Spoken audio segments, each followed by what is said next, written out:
Unit 2 का 3-4 या फिर 4-5 टॉपिक है, उस टॉपिक में ये आपका पहला टॉपिक है, ठीक है, टिप्पण, या फिर दूसरा टॉपिक होगा, जो भी होगा।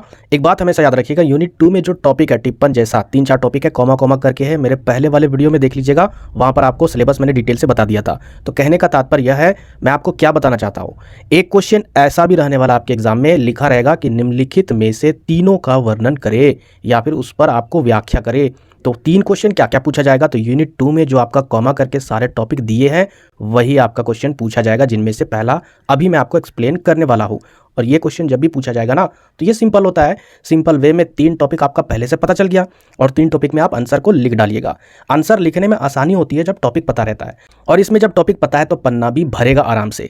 तो देखिए, समझते हैं कि टिप्पणी क्या है या फिर टिप्पण भी लिखा रहे तो वो भी दोनों सेम है। इसके अर्थ के बारे में समझते हैं, परिभाषा, उद्देश्य और विशेषताएं और इसके प्रकार के बारे में समझते हैं। ज़्यादा लॉन्ग नहीं है, शॉर्ट में मैं आपको समझाने की कोशिश करूंगा।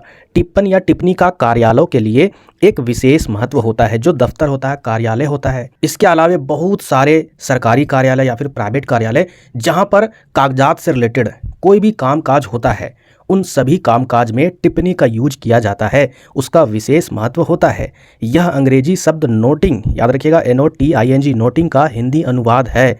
नोटिंग शब्द लैटिन के नोटा से बना है, लैटिन शब्द के नोटा से बना है। देखिए, ये सारा कुछ मैं आपको क्यों बता रहा हूँ, क्योंकि जो आपके एग्जाम में 1 नंबर में क्वेश्चन पूछे जाएंगे ना, तो क्वेश्चन आपसे ये भी पूछा जा सकता है कि बताइए कि टिप्पणी जो है वो लैटिन भाषा के किस शब्द से बना है, तो नोटा शब्द से बना है, या फिर और भी बहुत सारे क्वेश्चन यहाँ पर बन सकते हैं। तो सारे आपको क्वेश्चन करवा रहा हूँ। इसके लिए एनोटेशन का भी प्रयोग किया जाता है। एनोटेशन इंग्लिश वर्ड है, इसी का अगर आप हिंदी देखिएगा सर्च करके तो इसका अर्थ हो जाएगा टिप्पणी, इसीलिए इसको एनोटेशन भी कहा जाता है, या फिर कहीं कहीं पर कमेंट भी इसको बोल देते हैं। अब यहाँ पर समझ लेते हैं कि ये टिप्पणी है क्या। कार्यालयों में आवेदन पत्रों को सरलता से यानी आसानी से निपटाने के लिए समय समय पर जो सुझाव दिए जाते हैं उन्हें टिप्पण या फिर टिप्पणी कहा जाता है। यहाँ पर ये टिप्पण है और यहाँ पर टिप्पणी है, दोनों वर्ड सेम है, कभी भी मिस्टेक नहीं करना है। यानी जो कार्यालय में या फिर दफ्तर में जो भी ऑफिशियल वर्क होता है और उसके रिगार्डिंग जो भी सूचनाएं आती है, या फिर किसी तरीके से कोई भी अगर एप्लीकेशन आता है, तो एप्लीकेशन तो पूरी डिटेल से नहीं पढ़ेगा ना। तो एक एप्लीकेशन नहीं होता कार्यालय या फिर दफ्तर में, हजारों एप्लीकेशन रहते हैं। उन सभी एप्लीकेशन को शॉर्ट तरीके से जानने के लिए इसमें क्या रीज़न है, आखिर ये जो दरखास्त दिया गया है वो किस लिए दिया गया है, उन सभी को शॉर्ट में जानने के लिए कार्यालयों में टिप्पण चीज का यूज किया जाता है, याद रखिएगा, ठीक है। यह संक्षिप्त यानी शॉर्ट में, जिसमें विचार अधीन मामले से संबंधित नियमों आदि की जानकारी होती है, जिसे कार्यालय में कार्य करने वाले आवेदन पत्र पर लिखते हैं। अब समझते हैं कि टिप्पण का अर्थ और परिभाषा। तो यहाँ पर सबसे पहले अर्थ को समझते हैं। किसी कार्यालय में विचार के लिए आए आवेदन पत्रों को सुविधापूर्वक निपटाने के लिए समय समय पर सुझाव या फिर राय दी जाती है, ताकि नियमों के अनुसार कार्य किया जा सके। इन्हें ही टिप्पण या फिर टिप्पणी कहा जाता है। जो चीज़ मैंने आपको बताया वही चीज़ यहाँ पर मेंशन है अर्थ में भी। अब यहाँ पर परिभाषा के रूप में देख लेते हैं। तो डॉक्टर नरेश मिश्र के शब्दों में देखते हैं परिभाषा। इन्होंने क्या कहा टिप्पण के बारे में। वे अभिव्यक्तियाँ जो विचार अधीन विषय पर लिखी जाती है, जिनके आधार पर उनका निस्तारण होता है, उससे टिप्पण संज्ञा दी जाती है। यानी इसको समझने की ज़रूरत नहीं है, आपको इसको पूरा याद करना होगा, ठीक है। हूबहू इसी को लिखना होगा, तभी नंबर मिलता है। अब यहाँ पर देख लेते हैं आगे कि टिप्पण लिखते समय कर्मचारी संबंधित अभिलेख या फिर नियम, अभिलेख समझते हो ना, कागज पत्तर वगैरह जो भी पुरानी चीज़ें होती है या फिर कागज पत्तर होते हैं, उसी को अभिलेख बोला गया है। या फिर नियम, उपनियम या फिर आधिकारिक निर्देशों को ध्यानपूर्वक देखकर, उनका संदर्भ देखकर अधिकारी को निर्णय लेने में सुविधा प्रदान करता है। तो ये टिप्पण का कार्य है। यानी जो भी चीज़ है ना, उसको शॉर्ट तरीके से निपटाना है कार्यालय में। टिप्पण का उद्देश्य या फिर महत्व ध्यान से समझिए, क्या उद्देश्य होता है। तो कार्यालय पत्रों पर लिए गए निर्णयों के विषय में किसी विवाद से बचने के लिए टिप्पण या फिर टिप्पणी की आवश्यकता होती है। इससे यह स्पष्ट हो जाता है कि कोई विशेष निर्णय किस विशेष स्थिति और किस नियम के अनुसार लिया गया है। यह एक ऐसा आधार है जो अधिकारियों को विभिन्न निर्णय करने में दिशा प्रदान करती है।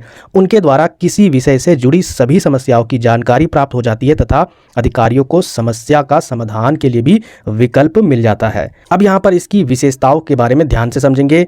तो इनकी विशेषताएं में आपको ये सारा कुछ नहीं लिखना है। यहाँ से नंबर देखिए, यहाँ पर डिजिट लिखा हुआ है, इसी को आप याद रखिएगा कि टिप्पणी अनावश्यक रूप से आकार में बड़ा नहीं होना चाहिए, शॉर्ट में होना चाहिए। कि भाई हम लोग जो कार्यालय में जो चीज़ें हैं उसी को ही शॉर्ट में कार्य करने के लिए टिप्पण लिख रहे हैं, और टिप्पण को ही अगर आप लॉन्ग में कीजिएगा तो फिर क्या फ़ायदा टिप्पण लिखने का, ठीक है।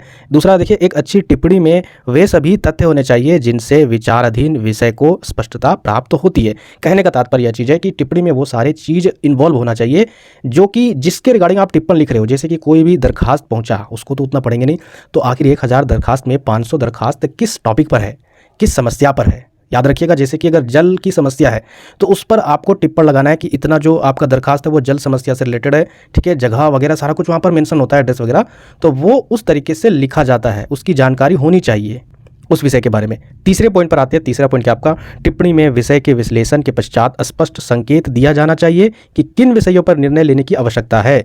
आगे यहाँ पर देखते हैं 4 पॉइंट, नियमों उपनियमों के आधार पर उचित कार्यवाही का सुझाव भी दिया जाना चाहिए। यानी देखिए, टिप्पण में तो ये चीज़ मेंशन होता ही है कि जिसके लिए हम लोग टिप्पणी कर रहे हैं वो क्या चीज़ है, शॉर्ट में संक्षेप में हम लोग उसको बता देते हैं, लेकिन उसमें ये चीज़ भी मेंशन होता है इस नियम के आधार पर आप इसमें ये कार्रवाई कर सकते हो। इससे आसानी होती है अधिकारियों को कार्य करने में, ज़्यादा प्रेशर नहीं होता है। आगे देखिए, यदि टिप्पणी में एक से अधिक अनुच्छेद बनाए गए हो तो उन्हें क्रमांक दिया जाना चाहिए। क्रमांक समझते हो, सीरियल नंबर, ठीक है। एक से अधिक होगा तो ऑब्वियसली सीरियल नंबर जरूर होगा। आगे देखिए, टिप्पण के विचार तर्क संगत होने चाहिए और यह भी संभव है यदि टिप्पण नियमों के आधार पर की गई हो। यानी कहने का मतलब है टिप्पण के विचार तर्क संगत होना चाहिए, जैसे तैसे नहीं होना चाहिए, तर्क के आधार पर होना चाहिए। और यह तभी संभव होगा जब टिप्पणी के नियमों के आधार पर वो सारा कुछ टिप्पणी किया गया हो। आगे देखिए 7 नंबर, फाइल में टिप्पणी सबसे ऊपर लगानी चाहिए। ऑब्वियसली ये तो कोई भी लिख सकता है विशेषता में, क्यों? क्योंकि फाइल के ऊपर रहेगा तब नाम जाने कि भाई ये फाइल में सारा कुछ क्या मेंशन है। फाइल के अंदर में थोड़ी ना टिप्पणी लिख कर डाल देंगे। आगे देखिए, आवश्यक संदर्भों पर पताका लगाकर अधिकारी के समक्ष फाइल को प्रस्तुत करना चाहिए। आगे यहाँ पर देखिए 9 नंबर, टिप्पणी सदैव सरल और सहज भाषा में की जानी चाहिए, आसान भाषा में टिप्पणी की जानी चाहिए। 10 नंबर है, वाक्य की रचना सदैव सरल होनी चाहिए ताकि विषय वस्तु सरलता से स्पष्ट हो सके। देखिए, जिस तरीके से मैंने आपको 10 पॉइंट आपको बताया, ठीक है, उसी तरीके से आपको पॉइंट में लिखना है। डरना नहीं है कि ये कम है, कम रहने से कोई मायने नहीं रखता। आपकी कॉपी की लिखावट कैसी है, क्या पैटर्न है लिखावट का, वो देखा जाता है। तो एक एक 2-2 लाइन छोड़कर आपको हर एक पॉइंट आपको मेंशन करना है, ठीक है। 10th पॉइंट क्या था कि वाक्य की रचना सदैव सरल यानी आसान होनी चाहिए ताकि विषय वस्तु आसानी से स्पष्ट हो सके। अब यहाँ पर समझते हैं टिप्पणी के प्रकार। तो देखिए, पहला जो है वो आपका लघु टिप्पणी है। लघु का मतलब होता है शॉर्ट, ठीक है, यानी शॉर्ट नोटिंग। तो ये क्या होता है, जब किसी कार्यालय में एक कर्मचारी से दूसरे कर्मचारी के पास कोई पत्र जाता है तो उसके बाईं ओर लघु टिप्पण लिखा जाता है। याद रखिएगा, इसमें क्या होता है, एक कर्मचारी से दूसरे कर्मचारी के पास कोई भी पत्र अगर जाता है उस समय बाईं ओर लघु टिप्पण लिखा जाता है। इसके लिए टिप शब्द का भी प्रयोग किया जाता है। इतना से इतना वर्ड आप लोग जरूर लिखिएगा, इसको बिल्कुल नहीं छोड़ना है। जो मेंशन है यहाँ पर उसी को रट्टा मार लीजिएगा, रट्टा मारने की जरूरत नहीं है, बहुत सिंपल भाषा में यहाँ पर दी गई है। आगे आपका किसी एक अनुभाग से दूसरे अनुभाग को पत्र भेजते समय भी इसका प्रयोग करना चाहिए, मतलब किया जाता है। अनुभाग बोलो या कार्यालय बोलो, सॉरी कर्मचारी बोलो, तो बात सेम ही है, ठीक है। तो एक अनुभाग से दूसरे अनुभाग में अगर आपको पत्र भेजना है तो इसका प्रयोग किया जाता है। लघु टिप्पण का प्रयोग प्रायः तब किया जाता है जब किसी संदर्भ विशेष में किसी अधिकारी से अनौपचारिक निर्देश प्राप्त करना हो। अनऑफिशियल कोई भी अगर आपको निर्देश प्राप्त करना हो किसी अधिकारी से, तो इस सिचुएशन में आप शॉर्ट में भी यानी लघु टिप्पण भी लिखकर आप उस अधिकारी से अनौपचारिक निर्देश प्राप्त कर सकते हो। किसी कार्य को निर्णय की स्थिति तक पहुंचाने के लिए भी लघु टिप्पण की विशेष महत्व है। किसी कार्य को अगर निर्णय की स्थिति तक पहुंचाना है तो इसके लिए लघु टिप्पण का एक खास महत्व होता है। साथ ही साथ अधिकारियों द्वारा प्रयुक्त किए जाने वाले कुछ लघु टिप्पण यहाँ पर दिए गए हैं। विमर्श करे या फिर टिप्पण करे या फिर स्वीकृत करे या फिर अनुमोदित करे आदि, इस तरीके से टिप्पण में लिखा रहता है। अधिकारियों के पास भेजते समय ये सारा कुछ यहाँ पर लिखा रहता है। उसके बाद फिर अधिकारी उस पर विमर्श करते हैं या फिर टिप्पण करते हैं या फिर स्वीकृत करते हैं, उस तरीके से। आगे हम लोग बढ़ते हैं नेक्स्ट आपका सामान्य टिप्पण। तो ये क्या है, देखिए, कार्यालय में किसी आवेदन पत्र के मिलने के बाद उस पर लिखी जाने वाली टिप्पणी को ही सामान्य टिप्पण कहा जाता है। लघु टिप्पण क्या था, एक कर्मचारी से दूसरे कर्मचारी, याद रखिएगा, या फिर एक अनुभाग से दूसरे अनुभाग। और ये सामान्य टिप्पण क्या है, तो कार्यालय में किसी आवेदन पत्र के लिए कि जब आवेदन पत्र मिलता है उसके बाद ही उस पर जो टिप्पण लिखी जाती है उसी को ही सामान्य टिप्पण कहा जाता है। उसमें अनुकूल तथ्यात्मक विवरण होता है जो कार्य के निपटारे में सहायक होता है। इसका संबंध विषय संदर्भ से होता है। अधिकारी को इससे निर्णय लेने में भी आसानी होती है। इसके ठीक प्रकार से ना लिखने पर अधिकारी को पूरा आवेदन पत्र फिर से देखना पड़ता है, जिससे उसे निर्णय लेने में भी समय लगता है। यानी उसको ठीक से लिखना ही पड़ना चाहिए ताकि उनको जो पत्र लिखा गया है उनको दोबारा देखना ना पड़े। टिप्पण से ही वो समझ जाएंगे कि क्या इसमें समस्या है।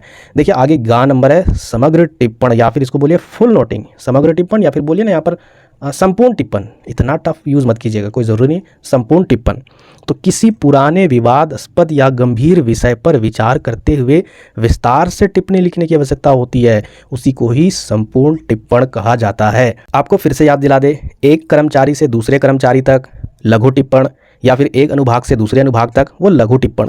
उसके बाद किसी लेटर के लिए या फिर एप्लीकेशन के लिए उस पर लिखा टिप्पण वो क्या कहलाएगा, सामान्य टिप्पण। और समग्र यानी फुल टिप्पण जो विवादास्पद या गंभीर समस्या है उस विषय में विस्तार से विचार करने के लिए जो टिप्पण लिखा जाता है वही संपूर्ण टिप्पण है।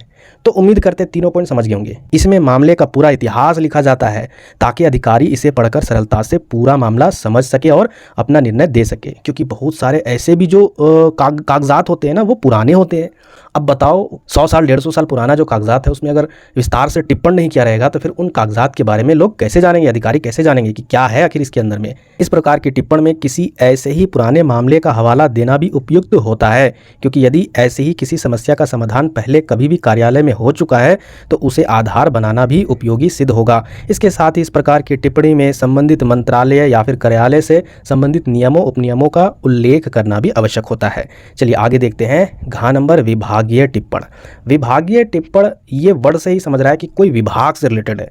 तो देखिए यहाँ पर सभी मंत्रालयों, संस्थानों, कार्यालयों आदि में अनेक विभाग अनुभाग होते हैं और वे मिल बांटकर कार्यों का संचालन करते हैं। उन सब की अपनी अपनी भूमिका होती है। कई बार ऐसे कार्य आ जाते हैं जिनको पूरा करने के लिए विभिन्न विभागों अनुभागों की संयुक्त भूमिका अवश्य होती है। ऐसी स्थिति में वह सभी विभाग एक दूसरे के लिए टिप्पणी तैयार कर प्रक्रिया में सहयोग भी देते हैं और विभिन्न विभागों की टिप्पणी प्राप्त करने के बाद ही संबंधित अधिकारी किसी निर्णय को लेते उस निर्णय पर पहुंचते। यानी विभागीय टिप्पणी जो है ना वो मंत्रालयों या संस्थानों पर क्या होता है कि अनेक विभाग मिलकर इसमें टिप्पणी करते हैं एक दूसरे के साथ। उसके बाद सारा विमर्श विचार करने के बाद जो अधिकारी है वो अनेक विभागों द्वारा जो भी टिप्पणी है उसको देखकर संबंधित अधिकारी किसी भी निर्णय पर उस निर्णय को लेते हैं। तो इससे ज़्यादा आपको बिल्कुल नहीं लिखना है, मैं आपको बता रहा हूँ। यहाँ पर जो भी मेंशन है इसको आप शॉर्ट में भी अपनी लैंग्वेज में लिख सकते हो। अगर आपको वीडियो समझ में आया होगा तो वीडियो को लाइक नहीं करते हो, बहुत दुख की बात है। किस हालात में मैं वीडियो बनाता हूँ आप सोच भी नहीं सकते हो। मेरा ऑफलाइन बैचेस भी होता है, फिर भी मैं आपके लिए वीडियो बनाता हूँ। तो कम से कम वीडियो को लाइक कीजिएगा, सब्सक्राइब तो करते हो नहीं, बहुत दुख की बात है।